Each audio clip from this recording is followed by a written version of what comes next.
Welcome back to your Valley Sports Plug. It is Tuesday, January 28th, 2025, and this is a VSP Roundtable. We are back at it again. We're going to stream every Tuesday at 7 p.m., so make sure you tune in. You can always catch us on the playback across all streaming platforms. That's Spotify, Apple Podcasts. I don't know any other podcast places, but wherever you can find them, that's where you'll find us. Also, right here where we are recording this live, youtube.com. Look us up, Valley Sports Plug. Hopefully you're watching already. If you are, make sure you like and subscribe. Leave a comment so you can let us know you showed up and what you think of the stream. But we have a very special guest joining us, as well as my co-host here. We have Mr. Benjamin, of course, VSP Tallman, and Ian at Dead Boy Donut. Fellas, how's it going? Mike, how are we feeling on Tuesday? Oh, what is it? Going up on a Tuesday. Gentlemen, feeling good. Tallman, Ian, how you doing? Had some late breaking news. The great Brittney Griner is no longer with the Phoenix Mercury. I'm sure we're just going to be spitballing today. We're going to have some fun. But yeah, Tallman, how you doing, man? Doing good. Is Brittney going to play for Russia? Outside of the WNBA. Tallman, in the first 2 minutes, he can't even. Okay, I'm doing great, guys. Feeling good. It's Tuesday.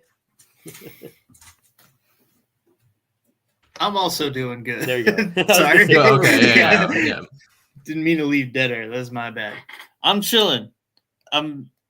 New page for the Mercury. We'll see what they do. Brittney Griner has been a thing the entire time I lived here. So change is always exciting. Yeah, that's true. She was drafted by the Mercury, had played in Phoenix up until this point. It kind of became a cornerstone of the franchise, heavily involved in the community as well. I know my manager at my work, yes, Valley Sports Plug is not my full-time job. I know it's shocking. But she's a big WNBA fan, and she was telling me a story about how her and her family had met Brittney Griner out in public. Super nice lady. So I think in that regard, it is a loss for the Valley. I think Mike might be the most tapped in as far as the actual on the court product. I don't want to throw him under the bus, but I guess I'd have to imagine, they made this move that was announced earlier in the day. They traded for forward. I think her name was Alyssa Thompson. So I think, Mike, these moves got to kind of go hand in hand, right? Yeah. And it was funny. I think Ian was saying kind of before the stream, this might be the writing on the wall for Diana Taurasi and her eventual retirement. I know, during the offseason, I think she was going to kind of sit down with her wife, Penny Taylor, ex-Phoenix Mercury as well. I don't know if you guys realize that. They were teammates. That's how they met. But yeah, I mean, 12 years with the team. She averaged almost 18 points a game, 8 rebounds a game, brought a title to the Phoenix Mercury. I don't think she won multiple. I think it was just one. But yeah, I mean, has been a cornerstone for the franchise for the past decade. So turning a new leaf for the Phoenix Mercury, it'll be interesting to see who else they bring in. But yeah, I mean, that's fine. Let's get some new blood in here, gentlemen. You know what I'm saying? The same way that the WNBA has started to, garner some new faces with Caitlin Clark, Angel Reese, who's the tall Los Angeles Sparks girl who tore her ACL. Cameron Brink. That's right. Those new ones. Juju Watkins is coming in soon as well. But, hats off to Brittney Griner. She was just an awesome piece to this franchise for so many years. And hopefully she finds success with the Atlanta Dream, because probably means the Mercury are going to be a ways away for at least a little bit,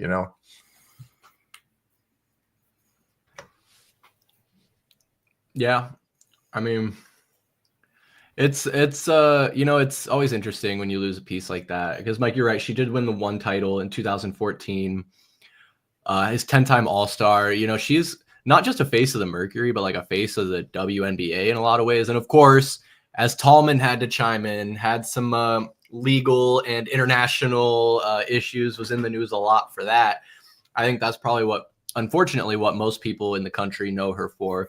But also, I mean, going back even before all that drama in 2022, there was talks I don't remember the year. I can't find it. But Mark Cuban had made comments at one point where he was entertaining the idea of giving her a tryout with the Mavericks to potentially play in the NBA.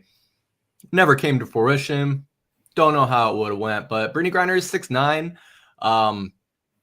I don't know. So obviously, maybe influential isn't the right word, but a notable figure. And so I think whenever you lose someone with that kind of status, they say there's no such thing as bad press. I know the whole Russia thing was very polarizing for a lot of people, mostly I think outside of the WNBA community, people that had a strong opinion on that. But I mean, at least like a negative strong opinion on it. I mean, I know a lot of people did have strong opinions in general, but Tallman, I can tell that you're not going to miss Brittney Griner in Phoenix, are you?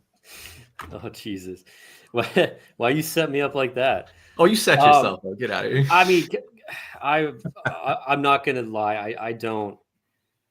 If I knew that we were going to start off the stream talking about WNBA, I would have probably said my garbage disposal is broken. I'm just kidding. I don't follow it. I will be brutally honest, and then after we're done with this, I'm gonna only contribute a joke about Russia to the conversation, which is absolutely terrible. So I apologize.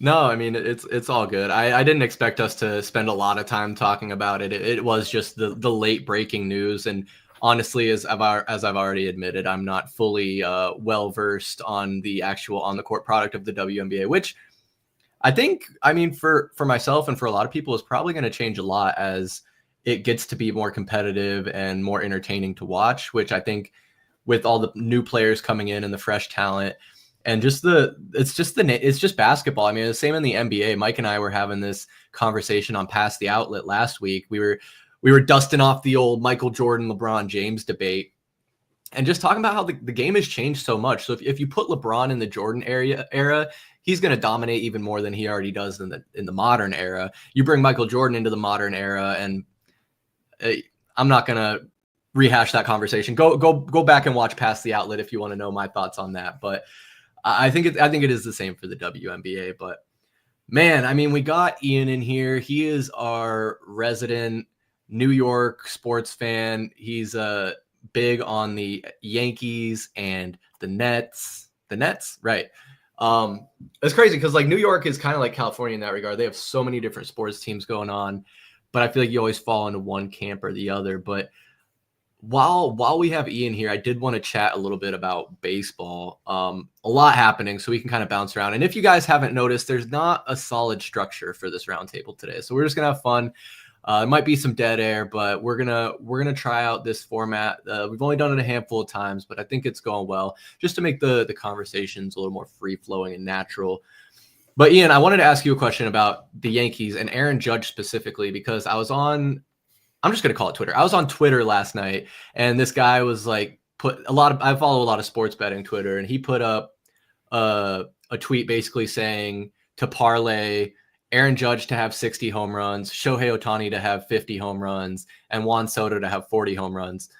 Now, Aaron Judge had, I think, 58 last season. I didn't pull the trigger on tailing that bet, but how good of a shot do you think that guy has for Aaron Judge to get 60? Yeah, that's a good question. I think it's kind of set in stone at this point, and the thing that Aaron Judge has to disprove to everybody is that he's a regular season player.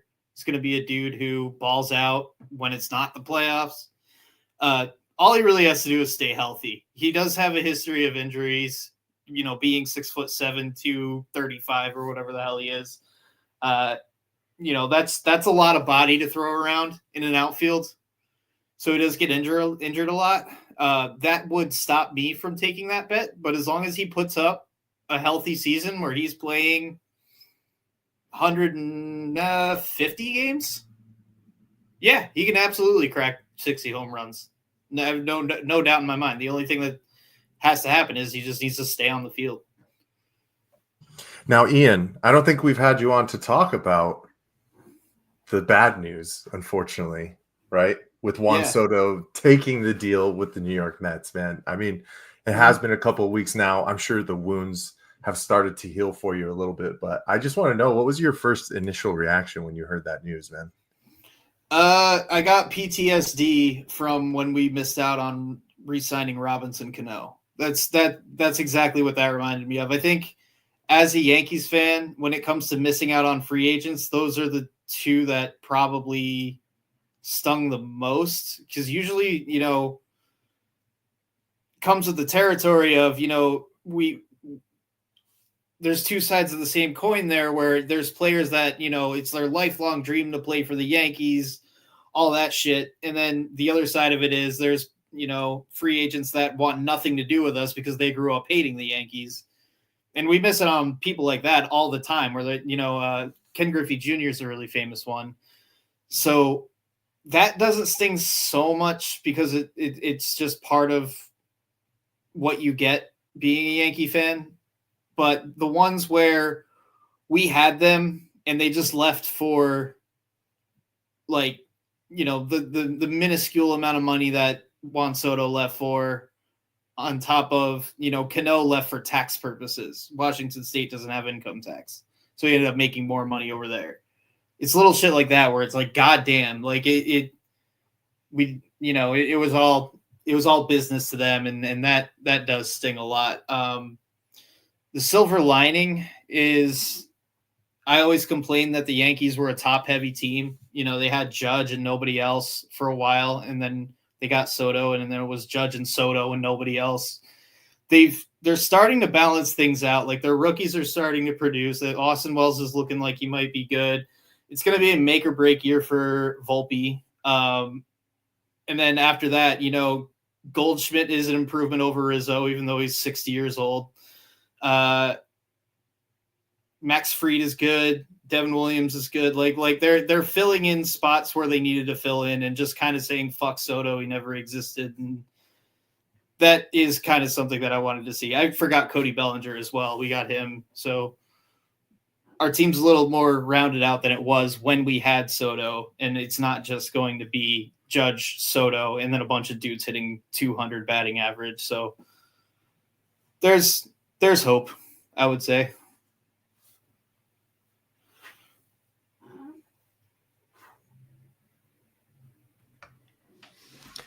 They still have Jazz Chisholm, right?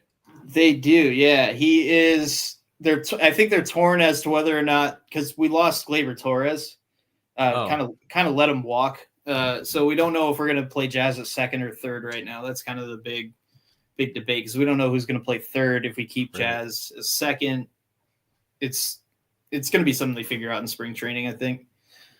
You mentioned letting Torres walk. I remember we were talking last season, and it's kind of like a, good riddance kind of feeling, I'd imagine, for Yankees fans, because you were saying that when they did bring on Jazz, they were asking him and Gleyber who would be willing to play third, and Jazz was like, company man, I'll do anything you need me to do, and Gleyber was like, no, I'm a shortstop, second baseman, or whatever. Yeah, second base. Yeah, that is the case. It's not good riddance the way it was with like Joey Gallo, or like, it's not like fuck this guy, don't let the door hit you, but it is like, we know what we're getting, we know what his ceiling is, and we need more. So, he's gonna go get his bag on. Where did he go? For the Tigers, I think. But yeah, we just needed to move on from him, and I'm glad we did, honestly, because it's shit like that I don't want a player that's gonna say no like that on the team, for sure. Now, I mean, the Yankees, it just seems like they always find ways to reload, whether it be, some aging superstars, if you really think about it, with Paul Goldschmidt going into year 15, who had some really great seasons with the St. Louis Cardinals. If you want to be completely honest with you, I'm with you. I think I'm aligned with you that he is an upgrade from Anthony Rizzo, who has started to kind of take the downturn in his career. We're also bringing in Cody Bellinger, who had, a bounce back season with the Chicago Cubs. But Tallman, it just seems like we're always talking about the same two franchises every year, right? With the big signings, right? You have the one-offs with Juan Soto going to the Mets, right? Kind of the same thing a couple years ago with Manny Machado going to the San Diego Padres. But now the Los Angeles Dodgers find themselves getting another Japanese superstar in Roki Sasaki with all of this deferred money. I mean, speak candid with me, Tallman. What's going on in the major leagues right now? Is this anything that's sustainable for franchises like the Arizona Diamondbacks to truly compete with the high-end franchises? Well, to sum it up in one word, it's disgusting. I mean, it's just absolutely gross. For a small town team like the Diamondbacks, you can't compete payroll wise. You got to look at it. You got to be a little smarter with what you do, right? You got to get these guys young on hometown deals. Like we saw with Paul Goldschmidt, he signed that 3-year, like $36 million deal, which he outplayed, which we're watching right now with Corbin Carroll. But there's no way in hell. I mean, granted, let's give the D-backs and the owner Ken Kendrick some props. You know, he had the highest payroll in team history last season. So we're getting there, but we're never going to get to LA status, New York status, both teams in New York, that is. It's just something that we have to deal with. I've said it before on here. There needs to be some type of salary cap. There needs to be like something comparable to what was introduced in the NBA with the second apron, where there's got to be some type of penalty for these teams that keep spending and spending and spending because they have the means to spend, unlike the Diamondbacks and basically probably 3/4 of the league. So it gets to a point where it's like when we saw the same two teams in the NBA finals every single year, where you're like, okay, well, the regular seasons doesn't matter. It's pointless. You know, let's get through this shit. Who cares if we're a 4th, 5th, or 6th seed? All that matters is the playoffs. This is what baseball is becoming. Granted, for us, we've had pretty exciting last 2 seasons, us being the Diamondbacks. Obviously, last season was a huge disappointment, total collapse. But with the MLB, it's just like you're going to see these same players buying championships. And if you think the Dodgers did not buy a championship last season, you are not paying attention to Major League Baseball in 2024, because they absolutely did that. So, like I said to start it off, it's disgusting. It's getting to a point where we're just numb, right?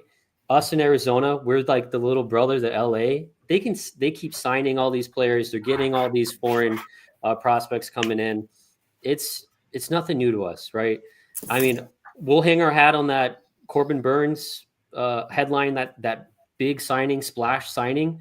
But what, that lasted maybe 2 days on the headlines. And then everyone stopped talking about it because the Dodgers just took over. So I don't know. I still like our chances, though. I think we can be competitive against them. But again, it's just gross. We're just going to see the same teams, the same shit happening over and over again every single year. So I'd like to see some type of restrictions put in place. That's my opinion.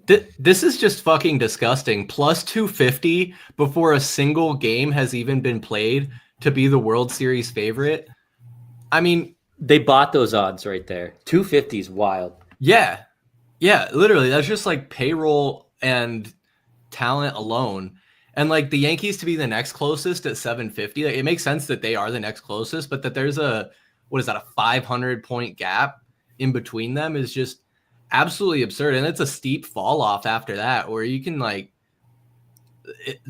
and the sports books, they're pretty well tuned in, you know. I mean, baseball, you can always have the Cinderella story. I think if you had asked anyone before the 23 season had started if it would be D-backs Rangers in the World Series, people probably wouldn't have believed you. But I mean, come on. I mean, you got D-backs down there at plus 3,000. For my money, they've only gotten better since last season and only 2 seasons removed from the World Series. Granted, they did miss the playoffs entirely last year, which might be factoring into it. But don't remind us, Chris. I don't know. I mean, so that's the World Series league winners. I mean, they're got to be minus, right? No, plus 140. Oh, they better not be. Do they have divisions? Oh, yeah, because that's national. Yeah, go to the division. Okay. They're probably minus on that one. Oh, yeah. They're minus 490. You've got to be kidding me. That is so gross. I mean, the contrast would be how many times in a row have they won it? So, I mean, that makes sense that they're minus 490. I'm taking the Rockies. Hey, that's a value bet, Ian. You know, never say never, bro. Yeah, what is that? I can't see. Is that Plus plus 50? Plus 50,000. So a $1 bet, does a $1 bet get you $50,000 then? I think so, right? No. That's how it works. $500. $500. Okay. Yeah, no, it's So a $100 bet gets you 50,000. That's right. All right, so the Los Angeles Dodgers have won 11 of the past 12 NL West titles. In 2021, do you know who was the team who won? Which stopped the 8-year run? The Giants. It was the Giants. Yep. Yeah. But okay, Tallman, Yep. you brought up a great point. It was something that I tweeted about after watching the ridiculous Tush pushes this weekend as well. What's the true value of adding in a salary cap in the MLB? I know you kind of talked about it. Ian, I got to know what's your thoughts on it. Like, does that really create any more of a competitive value for the league itself? Or are you just hindering these really super teams, which are probably continue to be the betting favorites, but also are bringing eyeballs? Because if you talk about numbers, really at the end of the day, this past World Series was one of the most watched in the past 15, 20 years, right? So does the MLB even want to go away from that model? Yeah, this is a tricky one for me being a Yankee fan, obviously, and I try to approach it depending on my answer changes depending on who I'm talking to. But basically, where I stand with it, I'm okay with a salary cap, but that's only that gets rid of that fixes the issue that you have with the Dodgers spending, Yankees, Mets, teams like that are your larger market teams that have the ability to do so. But I also think you need something of a minimum budget where you are going to say you have to spend this much money in order to compete, because you also have teams like, we'll call them Sacramento now, and Pittsburgh, where they're cutting people right before they're about to get bonuses and just doing all kinds of shit, just pocketing the profit share that the MLB has. And I think that is a little more commonplace than what we're seeing with the Dodgers and the Yankees. I think that the concerns with not having a salary cap are definitely valid, but if you want to rise the tide and lift all ships, that's something that needs to be done, is making sure that every team actually is competing. Now, I say that knowing full well that the Diamondbacks are actually a team that is a small market and do the best that they can with what they have. And so that's why I try to tread lightly in this conversation, is because I don't want to be like, oh, well, fuck you, just spend more money. Because no, you're spending the money you have for sure. In terms of what you asked me, would the MLB want to move away from what they have now? That becomes a debate on, are we watching, like in the World Series last year, did we really watch the Yankees versus the Dodgers, or was the marquee names more like Judge and Ohtani? Was it like a names thing instead of a teams thing? I don't really know. It probably is a teams thing, but I like to think that, if Judge was on the Rays and Ohtani was on the Rockies in some other universe, that people would still be tuning in to see that. They just want to see the two best players play against each other.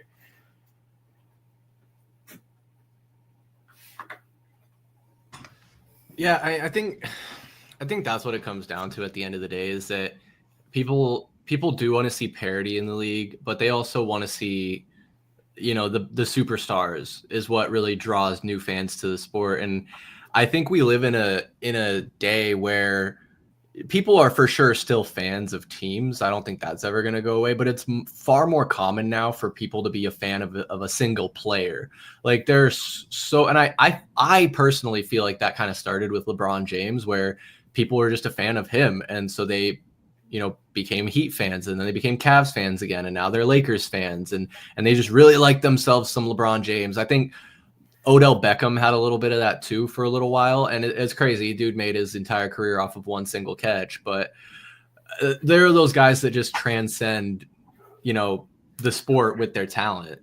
And Judge is definitely one of those guys. Ohtani is a unicorn, if you will, and not like the Kristaps Porzingis type of unicorn, but like a genuine, like one of a kind. The term generational talent, I feel like, is thrown around far too much these days, but like that is for sure Shohei Ohtani. But it is hard. Like I'm very sympathetic towards the argument of having a salary cap, and I wouldn't be opposed to it by any means. But I don't know. At the end of the day, why are you? I don't know. It's tough because you bring up the profit sharing thing. Like the Pirates, it seems like their ownership doesn't want to be good. The Athletics, it seems like they don't want to be good. They're more worried about a new arena or a new stadium and moving and profit, and not even taking into account their on-field product. And I mean, I didn't go to school for economics or business or anything like that, but I'd imagine if you have a good on the field product, that's going to translate into money in the bank through ticket sales, merchandise, TV deals, whatever. I don't know. Call me crazy, but I agree with Tallman. Salary cap, because Tallman, your argument is that you would be in favor of a salary cap, right? Yeah, absolutely. And there's been a bunch of talks about it. So it's something that we could definitely see the proposal come up. But I mean, it's got to be agreed on by the players union, right? Do you think they're not going to approve it because they want to make as much money as they possibly can? Yes. So that would be the biggest issue, man. Yeah. That would totally be the biggest issue because I think the collective bargaining agreement comes up in like 2027 or something. If it is really something that is pushed by the ownership of the MLB and they have to go and talk to the players about what this would look like, they better have their ducks in a row, or else you're talking about a lockout, and probably a long-term lockout until they find some kind of, stance that everybody can be making their $700 million somehow if they really are the upper echelon elite. Because that's the other thing too, guys. Like some of these guys, like, are we really talking about some guys deserving $200 million for the production levels that they really give? It's not the case, but the MLB has just, especially over the past 20 years, become that league that can dump money into great guys. And there was a certain time frame too. I would say the NBA was around that as well. You remember these weird, like eighth rotation players who were getting like $120 million contracts, and you're like, wait, how is this happening? What was that dude, Tyler Johnson? Do you remember him? He got a fat bag. One-time Phoenix Sun. I think he signed like a 5-year, $180 million deal with the Miami Heat or something like that. Mm-hmm. But, taking away money from these players is going to be such a hard task for anybody. But it just seems like the competitive advantage truly for the overall league it's not in a good spot right now, I would say. And the cherry on the top is this Roki Sasaki signing.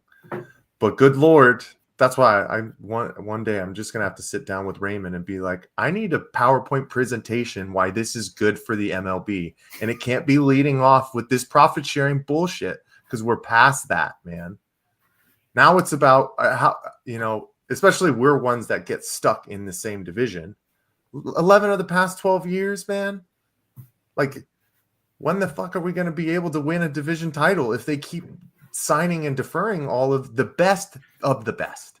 It's and that's the thing. It's not like it'd be a different story if the Dodgers were building up through their farm, but they aren't doing that. They're just signing the top tier free agency players, and now their favorite move is going overseas and getting every Japanese person that can play baseball to go play in Los Angeles.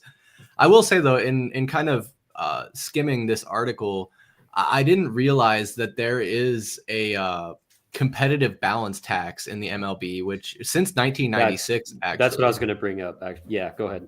Yeah, I mean, I'll just read this real quick and then you can expand on it if I miss anything. No, because I misspoke earlier saying they need something comparable to like the second apron and NBA. Sorry, go ahead, Chris. No, you're good. It just says in 2024, the luxury tax threshold was set at $237 million, and 9 teams went over that. and contributed $311 million in taxes. The Dodgers alone were assessed more than $103 million in taxes, which meant that they outspent just in luxury tax the entire payrolls of the bottom 6 teams in the league. So, I mean, a tax only goes so far if you have a billionaire owner or investment group that's willing to pay. So if you have a Matt Ishbia that's willing to pay that tax because they know it'll come back to them tenfold. And I mean, within this same article, it highlights the fact that the Dodgers have committed $2 billion in the last 2 seasons to players' contracts, present and deferred money. So, it's outrageous to me. It's outrageous to me that, this is great. That I'm glad there is at least a luxury tax to try and deter them to some point, but something's got to give because fans are getting frustrated. I don't know if the ownership of all these other franchises feel the same way, but the last thing I'll say is this article also highlights that the MLB's collective bargaining agreement does expire in 2026, and this is expected to be a hot topic when that rolls around. But Tallman, do you have anything to add there? Yeah, so no, that was I was going to mention the $103 million paid by the Dodgers. So that sounds like a big number, but I mean, revenue for the Dodgers, I was trying to get a straight answer. For just last year, it's like over $500 million, and they won the World Series. Just imagine how much money they actually made. They're going to pay that $103 million like it's nothing. And to compare it to the NBA, you guys know what the Suns are paying right now in luxury tax. It's $160 million. It's more damning than what the Dodgers are getting penalized for. So maybe if there's no salary cap, make it hurt if these teams are going to keep spending and spending and spending to get them to maybe, refrain from doing this excessive spending. Because right now it's like $100 million a year for the Dodgers to be plus 250 to win the World Series a month before spring training starts every single season. They're going to keep paying that.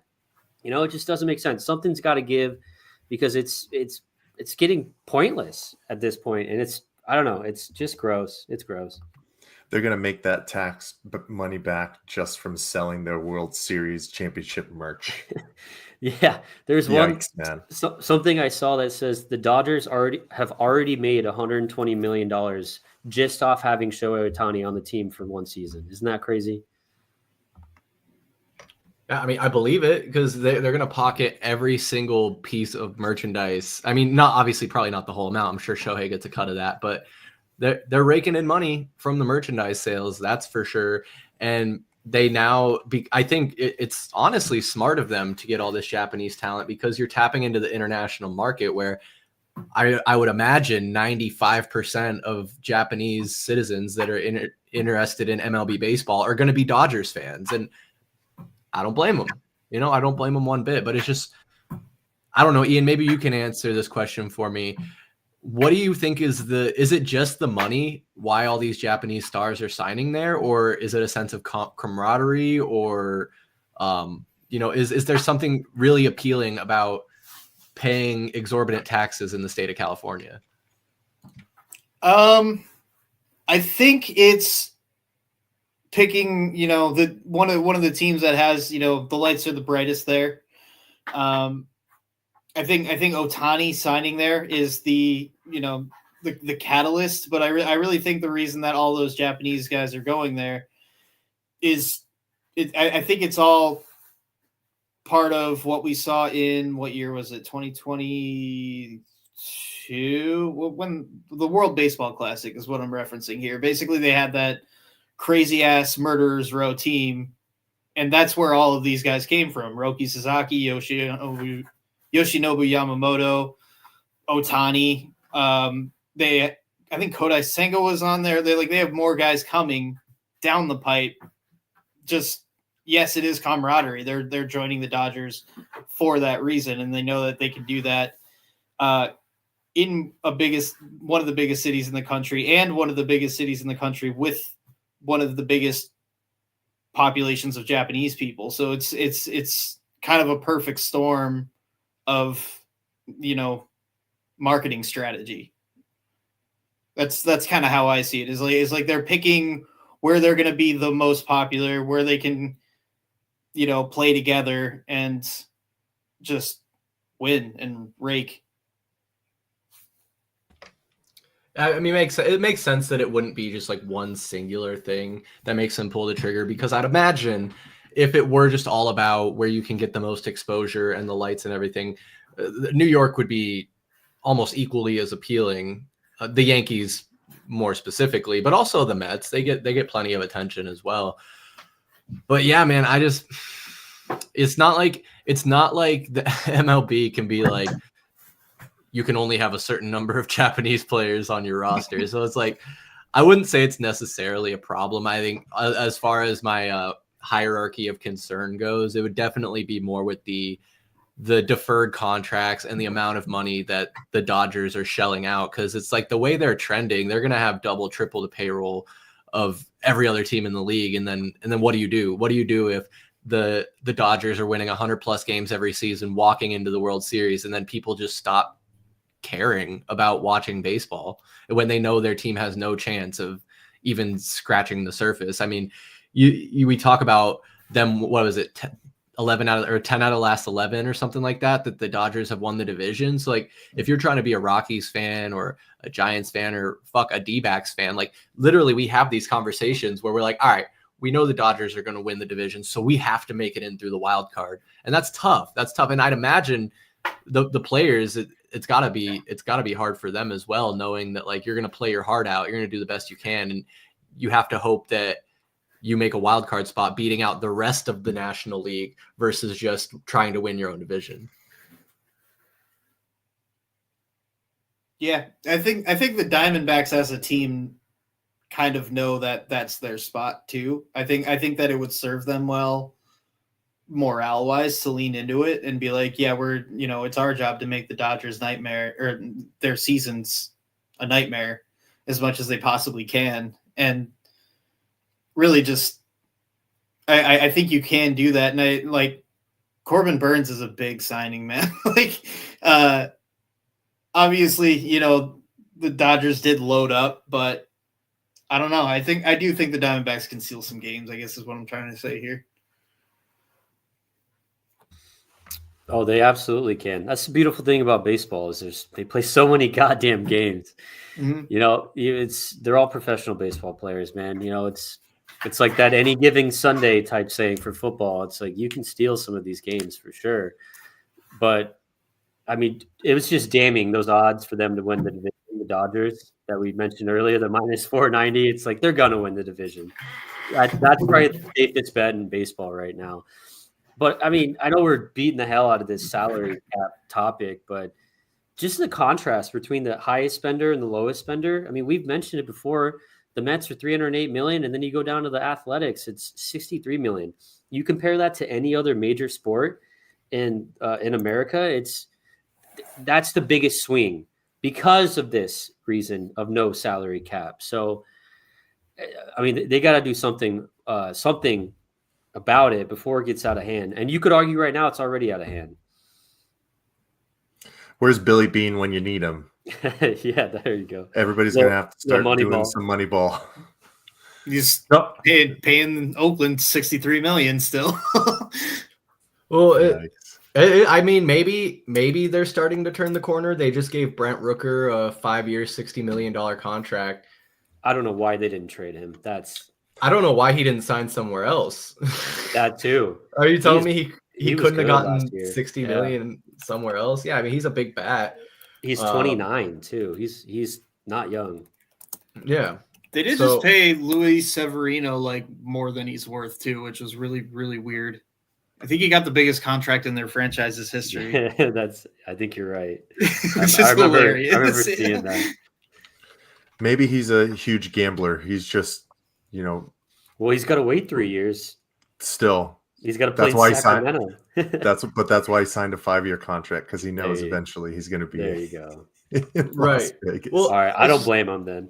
It's so confusing to me. Like, what is Oakland trying to do? Are they trying to be good? Are they trying to be competitive? Because last year they had this guy, what's his name, Estrui Ruiz, who in 2023 stole 67 bases.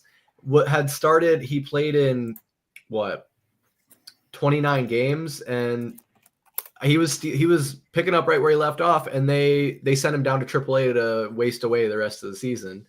I mean, maybe he wasn't batting so great. Looks like he was batting about 200, but I mean, that's just based off like 55 at bats or something like that. So I don't know. If you have a guy that can steal the bases in this day and age, that's what every team wants. I mean, you look at the Ellie De La Cruzes, the Corbin Carrolls of the world who can burn the bases. That's a good way to get runs across the board. And then pair him with Brent Rooker. I mean, it's pretty sad that I can only name 3 Oakland Athletics players, but and honestly, most of that knowledge is just through fantasy baseball and MLB The Show. I don't know, man. Oakland is a poverty franchise. There's a reason they don't get brought up, but you know another player. Come on, think hard. He was playing on the Pirates. We went to the game where he was playing in the outfield. Miguel Andujar? Yeah. Hey. There you go. Oh, I didn't know he was still in the league. I was say Ian used to love himself some Andujar. Andujar was the man. Got hurt and was never the same again. Yeah. But we're only in January talking about baseball. I mean, what pitchers and catchers report in like 2-3 weeks, so right around the corner. I'm very excited to get Nico back on the pod to talk about his experiences working with the Milwaukee Brewers, especially with pitchers and catchers coming in 2 weeks, man. Very, very excited. We'll probably have some content out there too in Maryville. So I hope so, man. That would be sick. But I mean, I don't know, guys. What else is on your mind this fine Tuesday evening? What you got, Mike? I'm ready. I'm ready to talk about it. Don't do it. More. We have to. You know what I'm going to bring up? Sick of hearing about this guy. Go ahead. About who? Who are we talking about, Tallman? Jimmy Butler. The elephant in the room. Yeah, there you go. Yeah. Ian. Yeah. I got to know, man. If you're in the Phoenix Suns spot, would you try and bring this locker room cancer to the Phoenix Suns to see if you can make it work with a different big 3? You think it would work? Is there a precedent for that? Like, has a big 3 ever not worked out? So they just go and get one more player and then it turns around. I feel like that's not a thing that exists in reality at all. Like, especially when the dude's, what is he, like 36? 35. Yep. Yeah. I don't know, man. I don't think that's the move. At best, you're a little bit better, maybe. Like, I don't see it. Like, what was the question you posed in the group chat earlier? So I got an ESPN alert that the Sacramento Kings are shopping De'Aaron Fox. And so my question was, if you're looking to swap out Bradley Beal in this big 3, would you rather have Jimmy Butler or De'Aaron Fox? And I guess the second part of that question I'm asking now is, would it make a difference? Because real quick before I open the floor for you guys to answer that question, Ian, I know big 3s are often in more recent history haven't worked out, but I don't know that we've ever seen one piece of that big 3 be swapped out for another third person. So I think that could be interesting. But Mike, would it even matter? For the way that the Phoenix Suns floor spacing works, just the generality of their team. I mean, guys, there's a reason that Bradley Beal has been moved to the bench. It's because him and Devin Booker do 2 similar of things. And let's also be honest, Bradley Beal does them to a lesser extent than Devin Booker does, right? We were 2 guard heavy in the starting lineup, especially with Tyus Jones. You see now that Tyus has kind of gone out of the lineup basically within the last 5 minutes now. They're sticking when Ryan Dunn is healthy is in there. Last night against the Los Angeles Clippers, Royce O'Neal was playing down the stretch. Grayson Allen was too. I mean, freaking Mason Plumlee played like the last 20 minutes of that game, but that's besides the fact. For what Jimmy Butler does, he brings tenacity on the floor. I don't think you're going to have to really question his motor, especially for somebody who has basically put his crosshairs in on Phoenix, that this is the place that he wants to be. So it'll at least he'll show his value within the first season and a half or two, right? Until he sours and the same thing happens, because this is all he does at every single stop that he goes to, gentlemen. I mean, this isn't late breaking news for anybody, which is still so crazy to me why the Phoenix Suns are interested in this, where we already have locker room issues, Jusuf Nurkic not talking to Mike Budenholzer and all this other bullshit that's going on. But he rebounds the ball a lot better. He's probably not as great of an on-ball defender as Bradley Beal, but he has bigger size. He'll be able to get you rebounds, man, stopping second chance opportunities. That's why the Suns, after making this Nick Richards trade, have been a lot more successful recently, because you're not giving up as many offensive rebounds and really shutting down second chance opportunities. But I am just so worried about, if you make this trade, what kind of capital do you have to give up? You're going to give up Ryan Dunn again? Like, the Toumani Camara experience that Portland has been experiencing, for lack of a better word, is because Portland doesn't have anybody. They had to play him. So then you kind of see what you were made of. But he was an unknown. But Ryan Dunn is a known for this Phoenix Suns team right now. And he is definitely a piece that can be part of your future. So if that has to be involved, if multiple first round picks have to be involved, I don't see this as an option for the Phoenix Suns to do. Now, Chris, this is my last point. I will go back to your original question. If it were the case for trading those kind of pieces for De'Aaron Fox, I might be more aligned to pull that kind of a trade off, because I really, really like De'Aaron Fox. I think that he's coming into the prime of his career. And yeah, I mean, pair a true point guard with these other guys and see what happens. I wouldn't hate it at all. No, because I mean, like, right off the bat, De'Aaron Fox is 8 years younger than Jimmy Butler. That's an immediate win. We've said we wanted a point guard. We kind of have a stopgap in Tyus Jones, but if he's a part of that deal, that's fine. I think the biggest hurdle in moving Bradley Beal right now is that no trade clause. I saw reporting that he's unwilling to go to the Bulls, so that kind of blew that. I think they were working on a 3-4 team trade there, some crazy shit. But it's seeming increasingly less likely that we get Jimmy Butler, and I'm okay with that personally. I think if I had a choice between the two and I had to make a move, it would be for De'Aaron Fox. And I mean, Mike, we just go back to the 2017 draft, right, man? I mean, what is Josh Jackson doing these days? Does anybody know? Probably smoking a doobie on his grandmother's porch, or playing in Portugal. Well, one of the two, something probably. like that. I mean, according to his Wikipedia page, he's not playing anywhere professionally, and last played for the Sacramento Kings, ironically enough.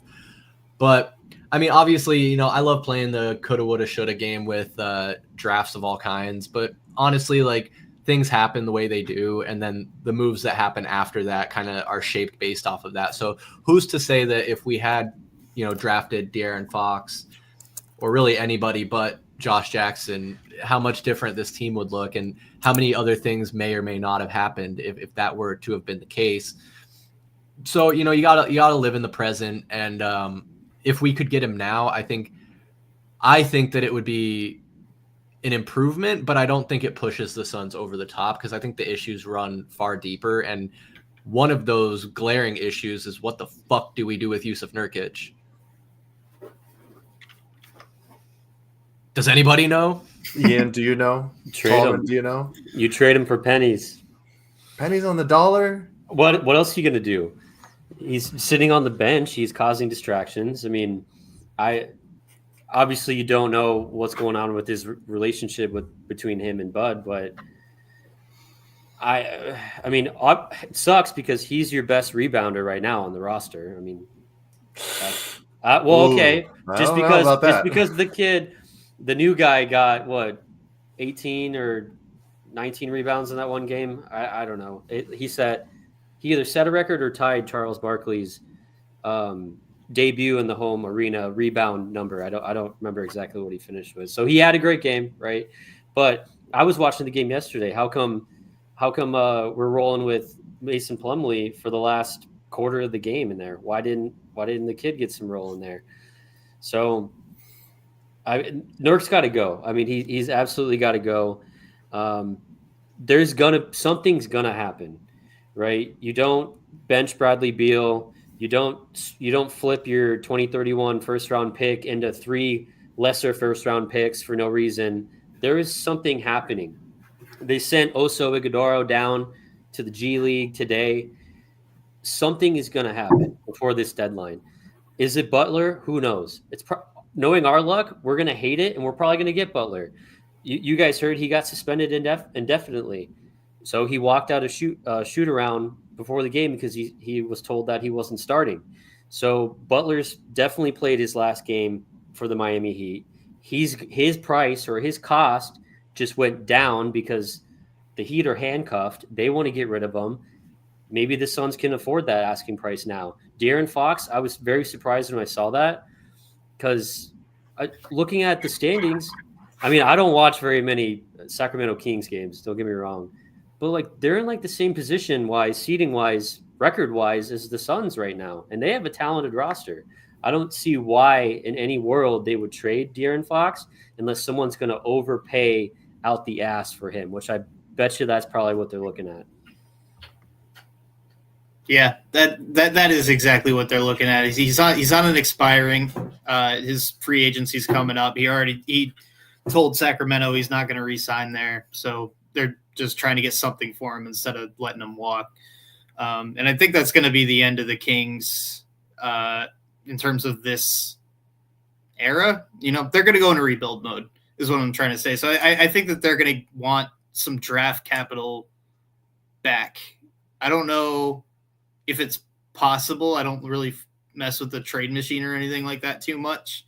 But I could see a situation where De'Aaron Fox goes to Miami, Butler comes to Phoenix, and then, you know, you send out Nurkic and there's some pick swaps in there and things like that. I think I can see that happening. If I were Phoenix, I would be looking at De'Aaron Fox and thinking that that's easily the better way to go because, you know, Devin Booker is still your franchise corner piece. He's the same age as De'Aaron Fox. So you're now competitive for the rest of Devin Booker's primes again, instead of, you know, the rest of Kevin Durant and Bradley Beal's primes, which is what it is now. And, you know, Booker can't do it himself as good as he is. So it's really about how long can you keep that championship window open for. And I think it's open a lot longer if you go for De'Aaron Fox, but it also looks to me like it's going to be a pipe dream just because there's so little that Arizona can move right now. It's 100% a pipe dream. Yeah. I mean, Bradley Beal's not going to waive his no trade clause to go to Sacramento, where he's going to have to pair up with DeMar DeRozan, who shoots 500 mid-range jumpers a game. Come on.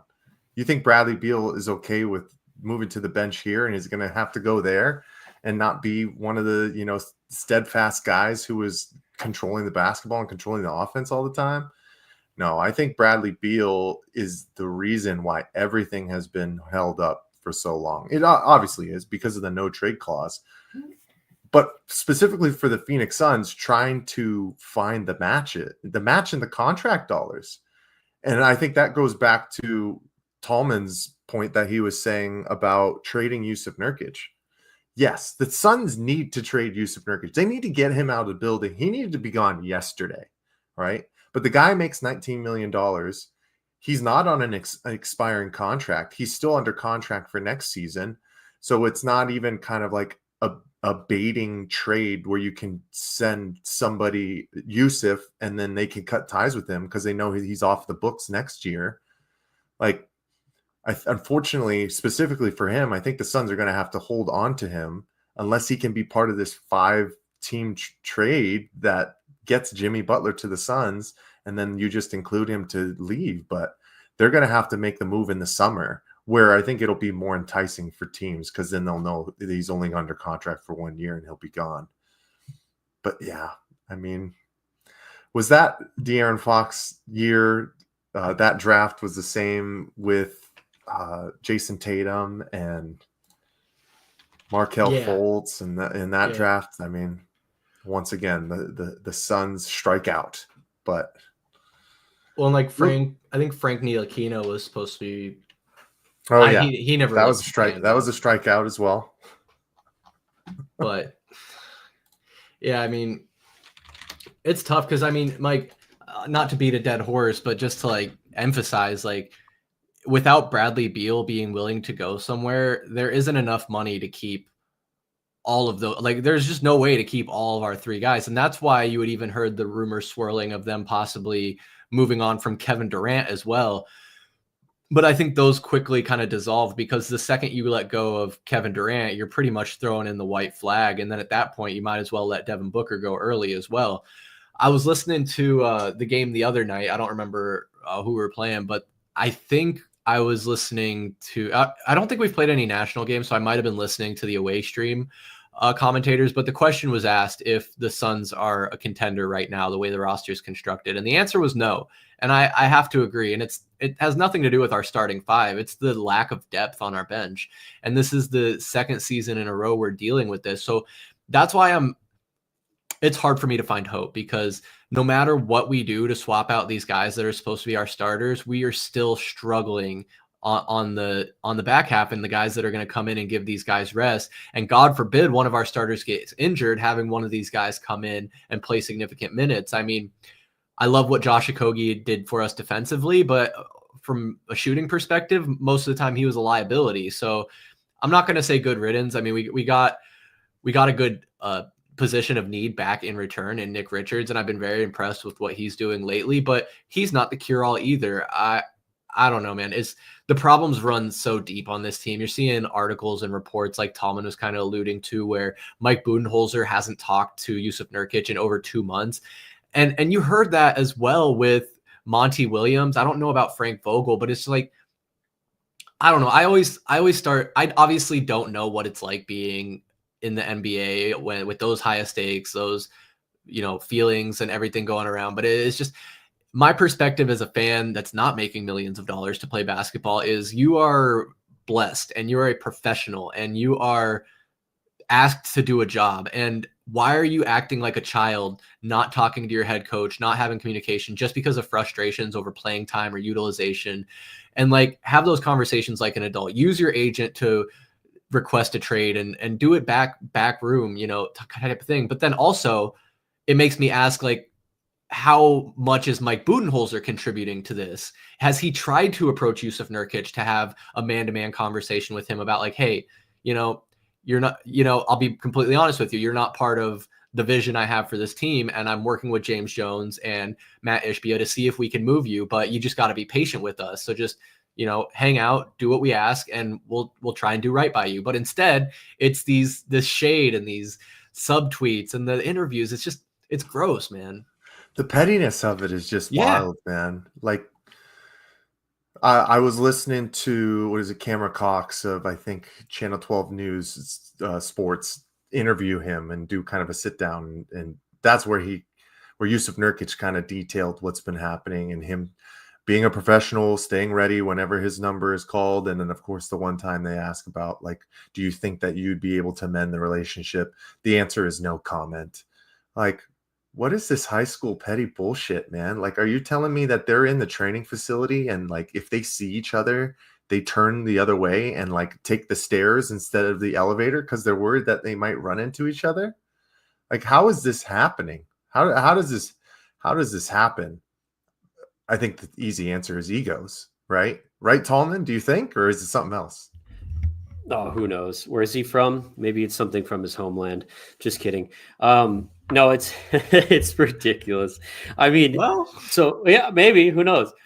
I mean, compare him to Bradley Beal, right? So you have two players on the team where, Nurk and Beal, where maybe they feel like people don't want them there, right? They're getting pushed out. Look at how Beal's handling it and look at how Nurk's handling it.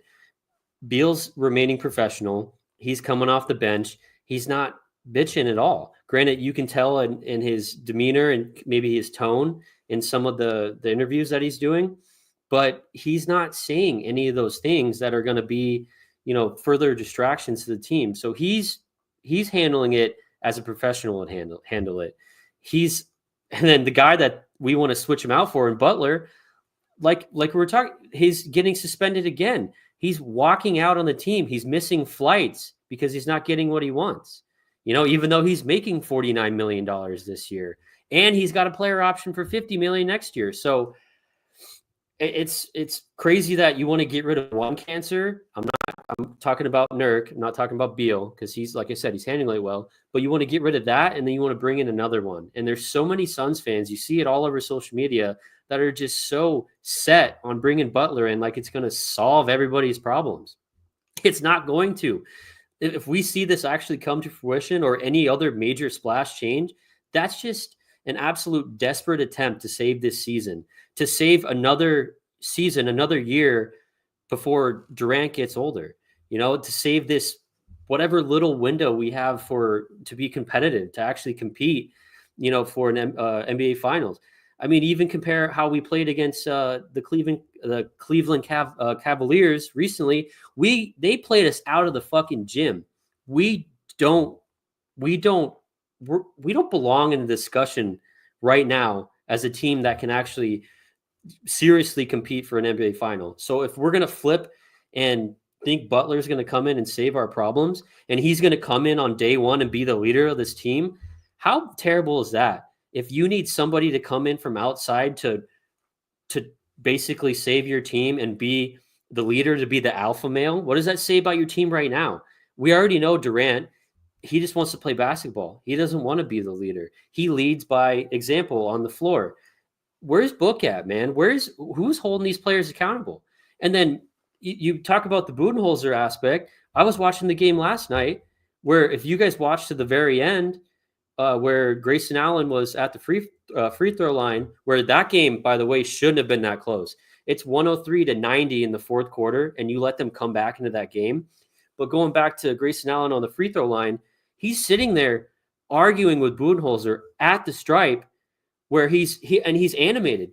Grayson Allen's like, "You want me to miss it? What? Are you stupid?" Like, I don't know what he said exactly, but he said, "Okay, all right, fine, I'll miss it," because Budenholzer was yelling at him to miss that the second free throw on purpose, right, to run out the clock. So I think there's 1.9 seconds left or something. But it's like, where's that disconnect? Why is Grayson Allen and the head coach arguing with 1.9 seconds left from the sideline to him being on the free throw line? Like that, I don't know. I don't know what that says about the team. I don't know what you guys think.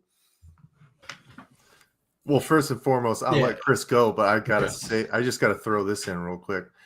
Ladies and gentlemen of the internet, if you didn't know, now you know. VSP Tallman knows basketball, so we can put those items to bed. But Chris, go ahead, man. No, just real quick. Like, I mean, everything we're talking about is on point, and what it comes down to is the optics, and it's not good optics for the Suns right now. I mean, it's great that we're in this big national conversation, but I'd rather it be for us having a really good basketball team that's winning a lot of games rather than a team that's underachieving and in constant turmoil and turnover. And last thing I want to say about the optics of the Phoenix Suns is, like, we've seen in the last couple of weeks, and I think, Mike, I think you had posted it out on the VSP page, there's a picture of Kevin Durant and Devin Booker chuckling it up during a loss. And it's just, the Suns fans see that and it's like, man, ain't shit funny. What are you laughing about? Y'all suck. Like, I guess, like, I want your feelings on that too, but just to rope Ian back in here real quick. Do you remember seeing anything like that during the Nets' Big Three experiment with Harden, Kyrie, and KD, where they were not producing the way they were expected to on the court, but they were still laughing and acting like it was all fun and games? Yeah. Kevin Durant, when he was on the Nets, was a coaster, like 100%. Like, the regular season did not matter to him. And granted, he had the revolving door of him, Kyrie, and Harden.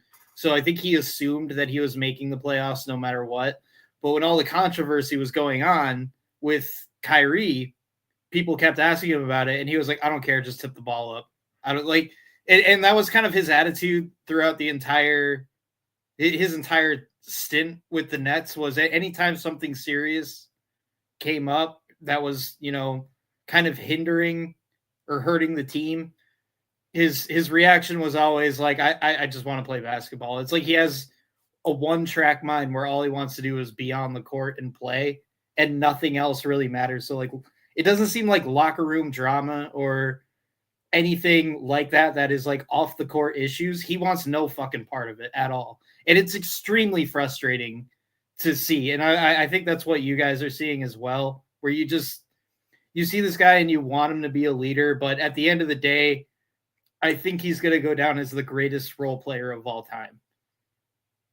If that makes any sense. Yeah, you're smiling, so it looks like it makes some sense.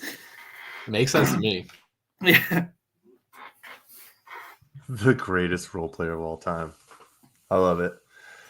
Yeah, I mean, the gentleman, if you think about it, the Phoenix Suns have been, the ebbs and flows are happening right now, right? The Phoenix Suns have been playing better basketball since they moved Bradley Beal off to the bench. I mean, who would have guessed? They also haven't played that great of competition. You know, one of the other things I think you guys talked about too, Nick Richards has had some really good moments. Look at the teams that he's playing, and then look at the competition as it steps up. He's struggling a little bit. He's struggling, right? There's a reason that Mason Plumlee was playing down the stretch of that game. But yeah, I mean, that kind of last minute situation with Grayson Allen on the free throw line, it's still a team that is just not synced up. It's too many pieces moving in way different directions, and now that guys are finally getting a little bit more healthy, they are starting to put it together against the teams that they need to. And you know, let's not throw it to the side. That Clippers team is a good team in the Western Conference, and they got Kawhi back as well, so we'll see what happens for them. But then I'll also go back to one of Tallman's comments that really stood out to me is, you know, making these moves to try and take advantage of the fleeting years of Kevin Durant being one of the best players in the NBA, right? Where are the studs in the Western Conference? It's all in the youth. The Oklahoma City Thunder, best team in the NBA right now, guys. I mean, outside of the Cleveland Cavaliers, if you want to put a record within it, that's a team that plays team basketball together more than others. But Oklahoma City just has weapons and superstars already that are young. I mean, crap, you can throw in the Houston Rockets, who are, 31-12? Amin Thompson has his first 30-point career night last night on the road against the Boston Celtics. Like, adding Jimmy Butler to try and go up against these already stellar teams that are the best in the West, that are 10 years younger than these guys, we're still going to get run off the court. I mean, and then another team like the Memphis Grizzlies, Ja Morant is just a game changer, and he's young and a high flyer. So I think that was the big thing that stood out for me when Tallman said that is, yeah, they're trying, and Matt Ishbia and James Jones are trying every last ditch effort to put together a truly competitive team to match up to where, unfortunately, this Phoenix Suns team is not going to be able to meet over the next couple of years, with all of the draft capital that is gone and the inability to sign younger superstars with the amount of money that are being paid to three players. So this is the last ditch effort. And it's tough, but we'll see what's going to happen. It's going to happen, guys. Jimmy Butler's going to somehow end up on the Phoenix Suns, man. Don't say that, Mike. Don't I'm telling you. Don't say that. I have a feeling it's going to happen. Oh, you guys are killing me. But it probably will happen. I mean, the stars are lining up. There's moves being made. We're 9 days away from the trade deadline. So, man, by this time next week, we might be talking about it, but not next Tuesday, because next Tuesday, Valley Sports Plug is going to do a Super Bowl preview stream. We're going to invite some guests on, not Ian, and we're going to talk about the NFL and the Super Bowl coming up in early February. But we'd be remiss if we didn't talk a little bit about the NFL today, maybe give you a little bit of a teaser and share our opinions. At least we can talk about the conference games that happened over this past weekend. Of course, the Kansas City Chiefs defeated the Buffalo Bills to advance to the Super Bowl, and the Philadelphia Eagles beat the Cinderella story Washington Commanders and Cliff Kingsbury to advance to the Super Bowl behind 3 Saquon Barkley touchdowns and 3 Jalen Hurts rushing touchdowns. So I think, Mike, we got to start right with the main pressing story. Both of these games were controversial for different reasons, but starting with the early game, Commanders and Eagles, I'll just throw it out there. My opinion, the NFL needs to do something about the tush push and the way that play is run, because it just, you get a 1 yard situation to gain and it's automatic. I mean, me and Tallman did talk about this a little bit yesterday. Jalen Hurts might be a special exception and Josh Allen, similar with him, but guys like Kyler Murray aren't going to be running the tush push. You're not going to see that. So it does kind of start to walk that line of, are you just making a rule to stop one player, which unfortunately, or maybe fortunately, isn't unheard of in sports. It's not. But you guys already know where I stand. Ban it. Ban it yesterday, man. It's boring. Like, what happened to utilizing all of these offensive weapons, getting creative on the offensive side? Now we're just doing manpower against manpower to see who can push for an inch. Like, that's so dumb, man. And what is it?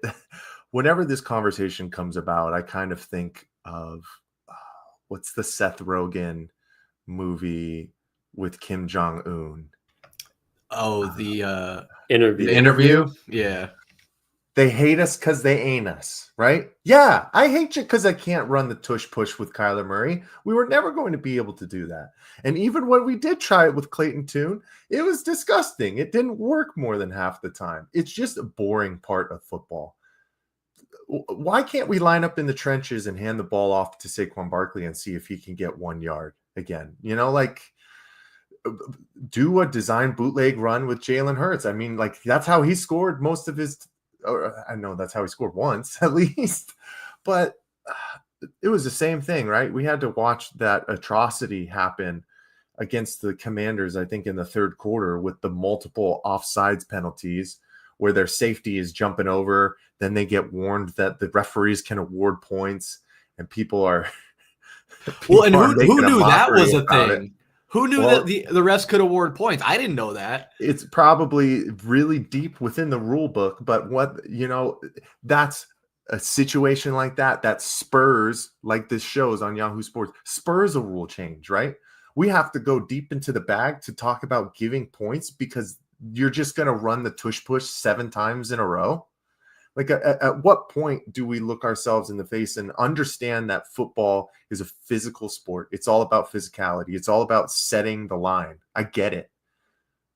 But it is entertainment at the same time. Like, let's throw a fade to AJ Brown, see if he can get up there. Let's do an end around to Devonta Smith and see if he can find his way into the end zone.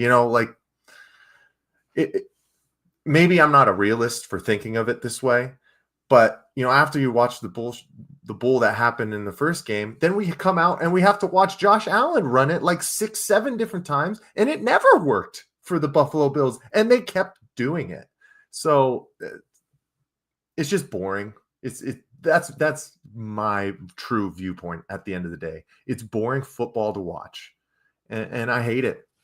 Time to go. And I think another part of it that maybe some people don't consider is, Mike, you're right, it is boring. And what adds to it being boring is the fact that 9 times out of 10, it's going to a video review to try and figure out where the fucking ball ended up. Because Jalen Hurts is one of the only guys who can stick his head in there and get the 1 or 2 yards fairly easily. Whereas that was the big controversy out of that Chiefs-Bills game, is like, did Josh Allen get across the line? Did he not? But I mean, Tallman, why does it even have to come down to that? Like, is Mike onto something that make these teams go for it on the ground or through the air? Yeah. I mean, this has been a hot topic for ever since the end of last season, right? This is nothing new. I'm torn on it, to be honest. I mean, you already mentioned this is, if you're an Eagles fan, you love that play, right? If it's your team doing it, it's the best. It's your favorite play, probably. I was actually out. I was at Cold Beer and Burgers, plural, with my wife watching the snow game they played in. And, of course, there's a loud Philadelphia fan at the end of the bar. Guess what his shirt said? It said brotherly shove, right? All right, so that's a play on this whole this whole tush push play. I'm torn on it because it is football. It is a very physical play, right? It's got a place in the game, but at the same time, if you got rid of it, you could still do the QB sneak. You just got to you can't let that guy that you bring in your fullback and all he does is push your quarterback, shove him across the line of scrimmage, which that's the tush. I can see where it gets boring and it's repetitive, and I don't know. I'm torn on it. Do I think they're going to remove it in the offseason? If that went to a vote on the owners, I don't think it would pass. I don't think they would remove it. Doesn't mean I like to watch it, but I don't think it's going anywhere. How does pushing your quarterback show any athletic ability? I thought that was the point of playing at the highest level, is to see the best athletes do the best. It's just tug of war at that point, and who is stronger, and if you keep allowing things like this, we're inching closer and closer to the NFL just becoming a rugby league with some modifications, and I'm sure there are already teams looking to follow that Eagles model where they're going and scouting guys where they're just athletes or whatever that take up one or two spots, and their only job is to come in and shove your quarterback into the end zone. No, that's a great point. I mean, it's like the Saints having Taysom Hill. That's what Taysom Hill did on the Saints for the last 2 seasons. He'd come in for all the QB sneaks. I don't know. It's a copycat league, right? So once the Eagles had success with it, the rest of the league saw it. Everyone started doing it. I just wish the Cardinals had somebody on the roster that could do it. I don't know. I mean, no, you're right. I mean, I think that is probably, if I had to guess, what's going to happen is they're going to let it breathe for now and see if it runs its course, because we've seen gimmicks before. I mean, the Wildcat offense was super hot for a period of time there, and people didn't love that. But I don't know. I mean, I think trick plays and unique formations are a lot more fun than just watching 22 grown men shove meat, like... Yeah, there you go. But there are websites for that. If you want to see that, Tallman, there are websites for that. For lack of a better term, one would say. Oh, shove meat. But I mean, you even mentioned how it didn't work. So Josh Allen, he had an incredible success rate with that tush push during the regular season, and then you didn't see it work in that second game against the Chiefs, which he did get the first down on that one. That was crazy. Because when you have so many bodies piling on each other, how do you review that? Yeah, you have 8 different camera angles on it, but you got players blocking the ball and you can't, if you're marked short of it, you can't overturn that because you don't have definitive video evidence that it did cross the line. So that's another thing where it's like they need to instill some technology. Like, why do we still have the chain game? Like, why are those guys standing out there? Yeah, they have the fake line. There's got to be technology whether it's in the ball, whether it's on the field somewhere, where they know exactly where the ball is when the player's down, or like, what the fuck are they doing? Microchip the football, yeah. They have the technology where you push in your shopping cart, and if you go outside the perimeter, that shit locks up, and you can't go anywhere. So you're telling me they can't run little tiny wires under the field, have something in the ball? I mean, chips are so tiny these days. You can do it. It's time for that. It's like the electronic strike zone in MLB. It's like that's got to happen. It's only a matter of time. It's got to happen in the NFL too. But again, that was a little tangent on the tush push, but just going off of how the Bills got burned. And I was joking with Chris yesterday. I was like, oh, it was the refs were looking at the replay like, oh, this could go either way. He might have got it, but it's close enough we can get it with the Chiefs so that they win the game. It's like, I don't know. Well, and maybe we'll save some of that talk for next week, because I love my favorite conspiracy theory. If anyone was watching the end of that game, that Chuck pass to Dalton Kincaid, they threw a flag on that play just in case he caught it. Just in case he caught it. Yeah.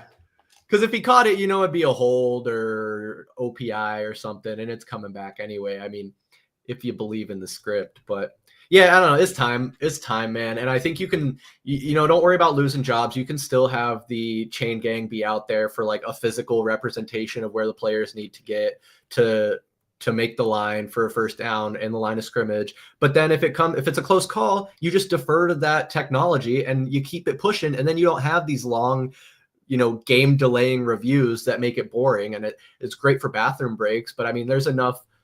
Football is a slow enough game where you got plenty of time to get your beer and get your restroom breaks in. But fellas, I think we're kind of winding down here. Ian, sorry we went a little long on football there at the end. But I did have one last kind of fringe topic I wanted to bring up, still sports related. And boy, do I love when my two worlds collide. I don't know if you guys saw this. There is an NFL tight end for the Tennessee Titans, Chigoziem Okonkwo. I fucked that up. Goes by Chig on X. He maxed out his Iron Man old school RuneScape account. Takes roughly 3,500 hours of in-game playing time to achieve this milestone. I know you guys will not be able to appreciate how incredible this is, but for a point of reference, I consider myself to be a casual player. I don't play every day, but it is in my rotation that I go back to from time to time. I started playing again in 2020, so 5 years ago, and I am nowhere near maxing out my account. This is an incredible feat in gaming, honestly. And not to nerd out too much or bore you with the details, but when you're an Iron Man, you're not able to trade with other players in game. You have to collect all the shit that you get through killing monsters or whatever else is in the game. Versus me, the way I play it is I can just go trade with someone. I can have someone give me money and get new weapons and armor and shit that way. This dude grinded it all out himself, beat the hardest boss in the game as part of maxing out his account. Honestly incredible. And to get it posted on ESPN as well. I love the shade in the comments. It's like, I'd rather have this than Bleacher Report saying Bronny makes shots in warm up.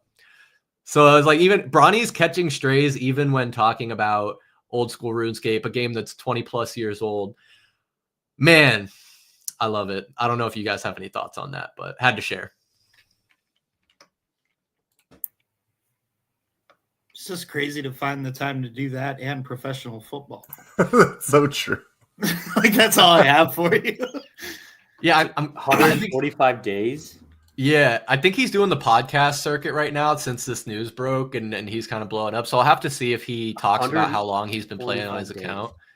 Yeah, I think the current iteration of the game has been up and active since like 2008, 2009, maybe right around that 2010 at the latest. But so it's possible he's been working on this for 10, 15 years, probably more likely than not. But I mean, I was talking to my brother a bit about this because he plays the game as well. And, when you're playing for the Tennessee Titans, you have a longer off season than a lot of other athletes do. So, oh man.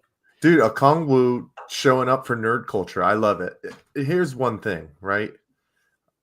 I am not within this space or this type of video games, but here's another truth of the matter of the fact. One of my favorite sayings, gentlemen. I probably put in 1,000+ hours in Grand Theft Auto 5, so we've all been there to some extent. It's just wild to see. What did you say, Tallman? 164 days worth of gaming? So you said 3,500 hours. Yeah. So it's just over 145 days. 145 days. True dedication, trying to master your craft. You got to love it, man. Year. Yeah, hell yeah. ESPN, let's report some more of that stuff. Yeah, I don't need to worry about Bronny's jump shot. That's also, Chris, if I'm not mistaken, that's 3,500 hours if you do everything right the first time, right? Like, that's not counting the number of times you probably fuck something up and, you have to, do double work for it. So.